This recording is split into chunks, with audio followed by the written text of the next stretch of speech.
First തന്നെ നമ്മൾ ഡ്യൂക്കിന്റെ ബ്രേക്കിങ്ങും അതുപോലെ തന്നെ ഇതിന്റെ പവർ ലെവലും ഇതിനെക്കുറിച്ചാണ് മനസ്സിലാക്കേണ്ടത്. ഹായ് ഫ്രണ്ട്സ്, അപ്പോൾ എല്ലാവർക്കും നമ്മുടെ ചാനലിലേക്ക് വീണ്ടും സ്വാഗതം. ഞാൻ ഇന്ന് വന്നിരിക്കുന്നത് അതായത് നമ്മുടെ ബിഗിനേഴ്സ് ഒക്കെ വണ്ടി എടുക്കും, അതായത് പ്രത്യേകിച്ച് ഡ്യൂക്ക് ഒക്കെ പോലത്തെ വണ്ടി എടുക്കുമ്പോൾ ശ്രദ്ധിക്കേണ്ടതായിട്ടുള്ള കുറച്ച് കാര്യങ്ങൾ, അതുപോലെ അതുമായിട്ട് റിലേറ്റഡ് കുറച്ച് ടോപ്പിക്സിനെ കുറിച്ച് സംസാരിക്കാനാണ് ഇന്ന് വന്നിരിക്കുന്നത്. അപ്പോൾ നിങ്ങൾ ആദ്യമായിട്ടാണ് ഈ ചാനൽ കാണുന്നതെങ്കിൽ മറക്കാതെ നമ്മുടെ ചാനൽ സബ്സ്ക്രൈബ് ചെയ്യുക. നമ്മൾ വണ്ടിയായിട്ട് റിലേറ്റഡ് ഇതുപോലത്തെ ഇമ്പോർട്ടൻ്റ് ആയ ടോപ്പിക്കുകൾ അതുപോലെ റിവ്യൂസ് ഒക്കെ ആയിരിക്കും നമ്മുടെ ചാനൽ അപ്ലോഡ് ചെയ്യുന്നത്. പിന്നെ കുറച്ച് ബ്ലോഗുകളും കാര്യങ്ങളൊക്കെ നമ്മൾ അപ്ലോഡ് ചെയ്യുന്നുണ്ട്. സോ ആ വീഡിയോസ് എങ്ങനെ ലഭിക്കാൻ വേണ്ടി ബെല്ലൈക്കൻ കൂടി എനേബിൾ ചെയ്തേക്കുക. പിന്നെ നിങ്ങൾക്ക് ഈ വീഡിയോ ഇഷ്ടപ്പെട്ടെങ്കിൽ ലൈക്ക് ചെയ്യാം, മറ്റുള്ളവർക്ക് ഷെയർ ചെയ്ത് കൊടുക്കുക. അപ്പം നമുക്ക് നേരെ വീഡിയോയിലേക്ക് കിടക്കാം.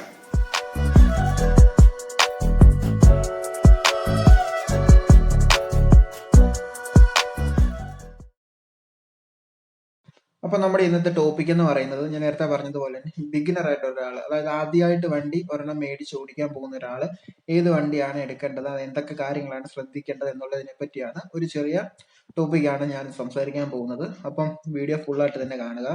അപ്പം നമ്മളിപ്പോൾ റൈഡ് ചെയ്തുകൊണ്ട് നമ്മുടെ ടോപ്പിക് സംസാരിക്കാനുള്ള കാര്യം, അവിടെ കുറച്ച് ആളുകളും ബഹളവും ഒക്കെ ആയിട്ട് നമ്മുടെ വീഡിയോ മര്യാദയ്ക്ക് എടുക്കാൻ സാധിക്കുന്നില്ല. അതുകൊണ്ടാണ് ഞാനിപ്പോൾ കുറച്ച് മാറി ഒരു സ്ഥലത്തേക്ക് പോകുന്നത്. അപ്പം കുറച്ച് ദൂരം കഴിഞ്ഞിട്ട് നമുക്ക് എവിടെയെങ്കിലും വണ്ടി ഒന്ന് നിർത്തിയിട്ട് കൂടുതലായിട്ട് സംസാരിക്കാം. നമുക്കറിയാം, ഇപ്പം പുതുതായിട്ട് ഒരു 18 വയസ്സൊക്കെയാണ്, നമ്മൾ ലൈസൻസ് എടുത്തു കഴിയുമ്പോൾ തന്നെ എല്ലാവരുടെയും മനസ്സിലുള്ള ഒരു വണ്ടിയാണ് ഡ്യൂക്ക് എന്ന് പറഞ്ഞാൽ, KTMന്റെ ഏതെങ്കിലും ഒരു വണ്ടി എല്ലാവരുടെയും മനസ്സിലുള്ള ഒരു വണ്ടിയാണ് ഡ്യൂക്ക്. അപ്പം ഞാൻ 250 എടുക്കാൻ കാര്യം, ഈയിടെയായിട്ട് നമ്മുടെ KTMന്റെ ഡ്യൂക്ക് 250ക്ക് ഇപ്പം ചെലവ് കൂടുതൽ. അതിന്റെ പ്രധാനപ്പെട്ട കാര്യം അതിന്റെ ആ ഹെഡ് മാറ്റിയത് കൊണ്ട് തന്നെയാണ്. ഇപ്പം നമ്മുടെ ഒരു പ്രീമിയം വണ്ടി, അതായത് 390 പോലത്തെ ഒരു പ്രീമിയം വണ്ടിയുടെ അതേ ലുക്കിലാണ് വണ്ടി ഇപ്പോൾ ഇറങ്ങുന്നത്. സോ എല്ലാവരും 200 മേടിക്കുന്നതിന് പകരം കുറച്ചുകൂടി കാശ് അവരിട്ടിട്ട് ഒരു 250 ആണ് മേടിക്കാൻ ഉദ്ദേശിക്കുന്നത്. ശരിക്കും പറഞ്ഞാൽ ഈ 250 എന്ന് പറയുന്നത് ഒരു ബിഗിനർ ഫ്രണ്ട്ലി വണ്ടിയാണോ? അപ്പം നമുക്കറിയാം, ഒരു യങ്സ്റ്റേഴ്സ് ഒക്കെ ആയിട്ടുള്ള ആൾക്കാർ മെയിൻ ആയിട്ടും ഫോക്കസ് ചെയ്യുന്നത് അവരിപ്പോ ഒരു ഡ്യൂക്ക് പോലത്തെ ഒക്കെ വണ്ടി ആയിരിക്കും, കാരണം അതിന്റെ പവർ ഡെലിവറിയും കാര്യങ്ങളൊക്കെ അങ്ങനെയാണല്ലോ. സോ അവർക്ക് പറ്റിയ ഒരു വണ്ടിയാണ് ഈ ഡ്യൂക്ക് എന്ന് പറയുന്ന വണ്ടി. അതിനെക്കുറിച്ചാണ് നമ്മൾ സംസാരിക്കാൻ പോകുന്നത്. ഫസ്റ്റ് തന്നെ നമുക്ക് ഇതിന്റെ പവറിനെ കുറിച്ച് പറയുകയാണെങ്കിൽ, നമ്മൾ ഇപ്പോൾ ഒരു ആക്റ്റീവയോ ഡിയോ അങ്ങനെ എന്തെങ്കിലും ഒക്കെ വണ്ടി ഓടിച്ച് നടന്നവരാണ് എന്നുണ്ടെങ്കിൽ ഓടിപ്പോയി ഒരു ഡ്യൂക്ക് എടുക്കാൻ ഞാൻ സജസ്റ്റ് ചെയ്യത്തില്ല. കാരണം നിങ്ങൾ ആ വണ്ടിനെ കുറിച്ചൊക്കെ ഒന്ന് മനസ്സിലാക്കിയതിന് ശേഷം മാത്രമേ ആ വണ്ടി എടുക്കാവുള്ളൂ, അല്ലെങ്കിൽ അതൊരു ബ്ലണ്ടർ ആയി മാറാനുള്ള സാധ്യതയുണ്ട്. കാരണം ഇത്രയും പവറാണ് ആ വണ്ടിക്കുള്ളത്. സോ ഞാനിനി വണ്ടി എവിടെയെങ്കിലും ഒന്ന് ഒതുക്കി നിർത്തിയതിന് ശേഷം അതിന് കൂടുതൽ ഡീറ്റെയിൽസ് ഞാൻ പറയാം. ഞാൻ കുറച്ച് മുമ്പ് പറഞ്ഞ കാര്യം തെറ്റിദ്ധരിക്കേണ്ട കാര്യമില്ല. കാരണം ഒരു ആക്റ്റീവ് ഓടിച്ച ഒരാൾക്ക് ഡ്യൂക്ക് കൊടുക്കുന്നത് ബ്ലണ്ടർ ആണ് അങ്ങനെ ഒരു ഉദ്ദേശത്തിലല്ല ഞാൻ പറഞ്ഞത്. നമ്മളിപ്പോൾ ആക്റ്റീവ് ഓടിച്ച് നടന്ന ഒരാൾ ഒരു 250 ഡ്യൂക്ക് എടുക്കാൻ ആഗ്രഹിച്ചു പോയി എടുത്തു കഴിഞ്ഞാൽ അതിന്റെ പവർ ഡെലിവറിയും കാര്യങ്ങൾ എന്ന് പറയുന്നത് നമുക്ക് ഊഹിക്കാൻ പറ്റുന്നതിൽ അപ്പുറമാണ്. കാരണം ഈ ആക്റ്റീവ് ഓടിച്ച് നടന്ന ഒരു വ്യക്തി ചിലപ്പം ഇതിനു മുമ്പ് ഒരു ഡ്യൂക്ക് ഓടിച്ചിട്ടില്ലാത്ത ഒരു വ്യക്തി ആയിരിക്കാം. പക്ഷെ അങ്ങനെയുള്ള ഒരാളുടെ കയ്യിൽ കിട്ടുമ്പോൾ ശരിക്കും പറഞ്ഞാൽ അത്രയും പവർ നമ്മുടെ കയ്യിലോട്ട് തരുമ്പോൾ ബൈക്ക് നമ്മളെ കൺട്രോൾ ചെയ്യുന്ന ഒരു ഫീലിലേക്ക് ആയി പോകും. അത് എന്തൊക്കെ നമ്മൾ പറഞ്ഞാലും നമ്മളല്ല, വണ്ടി നമ്മളെ കൺട്രോൾ ചെയ്യുന്ന ഒരു ഫീലിലേക്ക് നമ്മൾ ആയി പോകും. അത് ഉറപ്പുള്ള ഒരു കാര്യമാണ്. കാരണം ഞാനും ഇതുപോലത്തെ ഒരു വണ്ടി ഓടിച്ച് അതിനൊരു അനുഭവസ്ഥനാണ്. അതുകൊണ്ടാണ് ഞാൻ അങ്ങനെ പറഞ്ഞത്. നമ്മുടെ കയ്യിലേക്ക് ഒരു ഡ്യൂക്ക് കിട്ടിക്കഴിഞ്ഞാൽ, അല്ലെങ്കിൽ ഒരു സ്പോർട്സ് ഓറിയന്റഡ് ആയിട്ടുള്ള ഒരു വണ്ടി കിട്ടിക്കഴിഞ്ഞാൽ ആ വണ്ടി നമ്മളെ കൺട്രോൾ ചെയ്യുന്ന പോലെ, കാരണം നമ്മുടെ കൈ അറിയാതെ തന്നെ നമ്മുടെ ആക്സിലേറ്റർ തിരിച്ചു പോകും. സോ അതാണ് മെയിൻ ആയിട്ടുള്ള പ്രോബ്ലം എന്ന് പറയുന്നത്.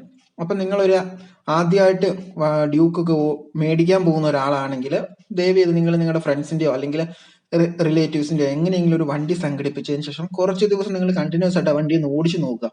ഇപ്പം 200 ആണെങ്കിലും 250 ആണെങ്കിലും നിങ്ങൾക്ക് ഇപ്പൊ ആഗ്രഹം ഒന്നെങ്കിൽ 200 250 ആയിരിക്കും എല്ലാവരും എടുക്കാൻ പോകുന്നത്. സോ നിങ്ങൾ എങ്ങനെയെങ്കിലും കുറച്ച് ദിവസം ആ വണ്ടി ഒന്ന് കയ്യിൽ വെച്ചൊന്ന് അതിനെക്കുറിച്ചൊന്ന് മനസ്സിലാക്കിയതിന് ശേഷം മാത്രം വണ്ടി ഇതുപോലത്തെ ഒക്കെ വണ്ടി എടുക്കുക. നിങ്ങൾക്ക് ഇപ്പൊ അറിയാം, ഇപ്പം വീട്ടുകാരോടൊക്കെ നമ്മളിപ്പോ ഒരു ഡ്യൂക്ക് പറയുവാണെങ്കിൽ, അറിയാവുന്നവരൊക്കെ ആണെങ്കിൽ ഡ്യൂക്കിനെ കുറിച്ച് കേട്ടിട്ടുള്ള വീട്ടുകാരൊക്കെ ആണെങ്കിൽ പറയും, അയ്യോ അത് വേണ്ട, അതിന് ഭയങ്കര പവർ ഡെലിവറി ആണ്, അത് കുറെ ആക്സിഡന്റ് ഒക്കെ ഉണ്ടായിട്ടുണ്ടെന്ന് എല്ലാവരും വീട്ടുകളിൽ പറയുന്ന കേൾക്കാം.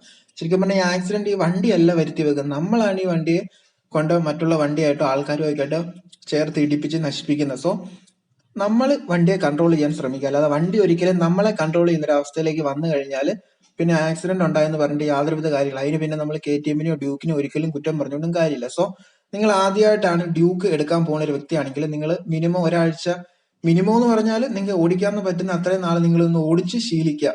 കുറച്ച് ദിവസങ്ങളെങ്കിലും ഒന്ന് കണ്ടിന്യൂസ് ആയിട്ട് വണ്ടി ഓടിക്കുക. അതിന്റെ ബ്രേക്ക് കാര്യങ്ങൾ എങ്ങനെയാണ്, പവർ ഡെലിവറി എങ്ങനെയാണ്, വണ്ടി എങ്ങനെയാണ് കൺട്രോൾ ചെയ്യേണ്ടത്, വണ്ടിയിൽ എങ്ങനെയാണ് സീറ്റിംഗ് പൊസിഷൻ, നമ്മൾ ഇരിക്കേണ്ടത് എങ്ങനെയാണ് എന്നൊക്കെയുള്ളതൊന്ന് മനസ്സിലാക്കിയതിനു ശേഷം മാത്രമേ നിങ്ങൾ ഡ്യൂക്ക് പോലത്തെ ഒരു വണ്ടി എടുക്കാവുള്ളൂ. കാരണം നിങ്ങളിപ്പം മറ്റുള്ള ഒരു വണ്ടി ഓടിച്ച പോലെ അല്ല ഒരിക്കലും നിങ്ങൾ ഡ്യൂക്ക് ഓടിക്കുന്നത്. സോ അത് പ്രധാനമായിട്ടും ശ്രദ്ധിക്കേണ്ട ഒരു കാര്യമാണ്. പിന്നെ ഉണ്ട് വണ്ടിയുടെ CC നോക്കി ആൾക്കാർ തെറ്റിദ്ധരിക്കപ്പെടുന്നവര്. കാരണം വണ്ടിയുടെ CC നോക്കുക എന്ന് പറഞ്ഞാൽ ഇപ്പൊ നമുക്കറിയാം ബുള്ളറ്റ് എന്നൊക്കെ പറയുന്നത് 350cc സ്റ്റാർട്ട് ചെയ്യുന്നത്. ആ സമയം KTM എന്ന് പറയുമ്പോൾ 250cc ഉള്ളൂ. ഇപ്പം ഇതിനെക്കുറിച്ചൊന്നും അറിയാത്തൊരു വീട്ടുകാരൊക്കെ ആണെങ്കിൽ ഇപ്പൊ നമ്മൾ എന്ന് പറയുകയാണെങ്കിൽ നമുക്കൊരു ബുള്ളറ്റ് മേടിക്കണമെന്ന് പറഞ്ഞാൽ അവരിപ്പം ഉടനെ നോക്കുമ്പോൾ ബുള്ളറ്റ് 350cc, ഉടനെ അവർ പറയും അയ്യോ അത്രയും പവറുള്ള വണ്ടിയൊന്നും വേണ്ട. അപ്പൊ നിങ്ങൾ പറയാണ് അതിലും താഴെ CC ഉള്ള വണ്ടിയുണ്ട്, ഡ്യൂക്കൊക്കെ മതി എന്ന് പറഞ്ഞാൽ ചിലപ്പോൾ അവരത് മേടിച്ചു തരും. കാരണം അവർക്ക് അതിനെക്കുറിച്ച് അറിയില്ല. കാരണം നമുക്കറിയാം 350cc ഉള്ള ബുള്ളറ്റും 250cc ഉള്ള KTM ബൈക്കും ഒരു കാരണവശാലും നമുക്ക് താരതമ്യം ചെയ്യാൻ പറ്റുന്ന രണ്ടേ രണ്ട് വണ്ടികളല്ല.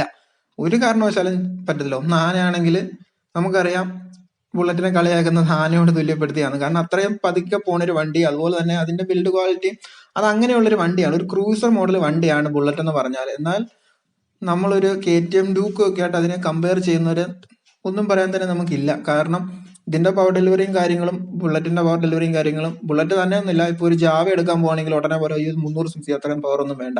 ശരിക്കും പറഞ്ഞാൽ അതൊക്കെ പ്രൊഡ്യൂസ് ചെയ്യുന്നത് 19 bhp 20 bhp ഒക്കെ മാക്സിമം.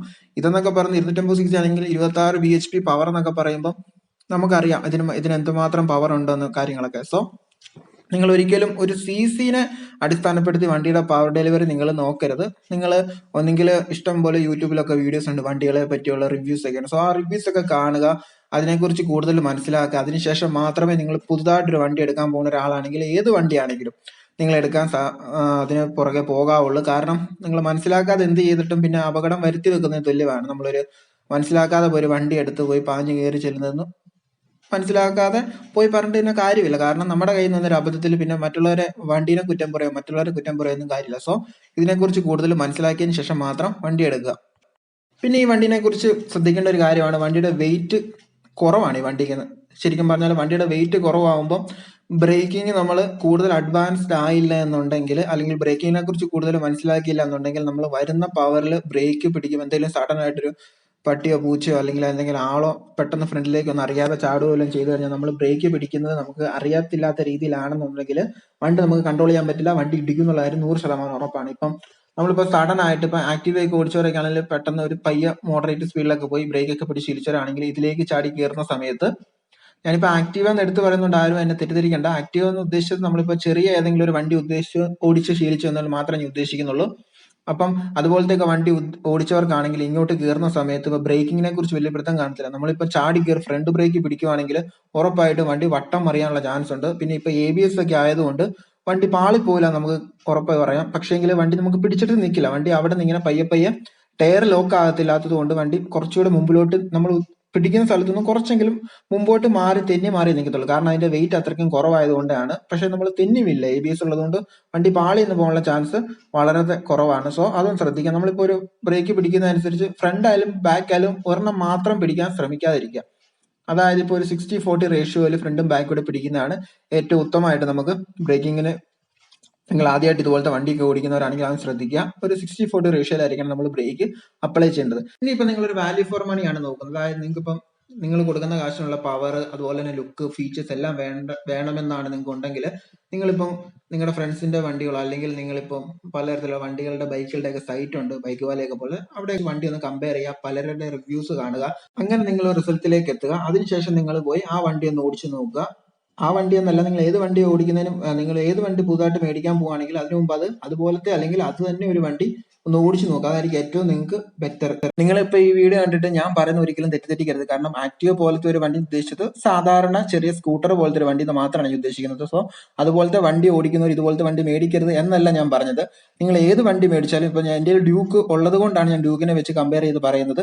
നിങ്ങളിപ്പോ ഏത് വണ്ടി ഓടിക്കുന്നവരായാലും, 200 സെഗ്മെന്റ് ആയാലും 150 സെഗ്മെന്റ് ആയാലും, ഇപ്പം ചിലരൊക്കെ V3 അതായത് R15 വേർഷൻ 3 എടുക്കുന്നുണ്ട്. ശരിക്കും പറഞ്ഞാൽ അതൊന്നും 150cc മറ്റുള്ള വണ്ടികളുമായിട്ട് കമ്പയർ ചെയ്യാൻ പറ്റുന്ന വണ്ടിയല്ല. അതിന്റെ പവർ ഡെലിവറിയും കാര്യങ്ങളും അതുപോലെ അത്രയ്ക്കും കൂടിയ വണ്ടികളാണ് അവയെല്ലാം. സോ നിങ്ങൾ മെയിൻ ആയിട്ട് ഏത് വണ്ടി എടുത്താലും നിങ്ങൾ അതൊന്ന് ഓടിച്ചു നോക്കി അതിനെക്കുറിച്ച് കൂടുതൽ ഡീറ്റെയിൽസ് മനസ്സിലാക്കിയതിന് ശേഷം മാത്രമേ ആ വണ്ടി എടുക്കാൻ പാടുള്ളൂ എന്നാണ് എൻ്റെ ഒരു സജഷൻ.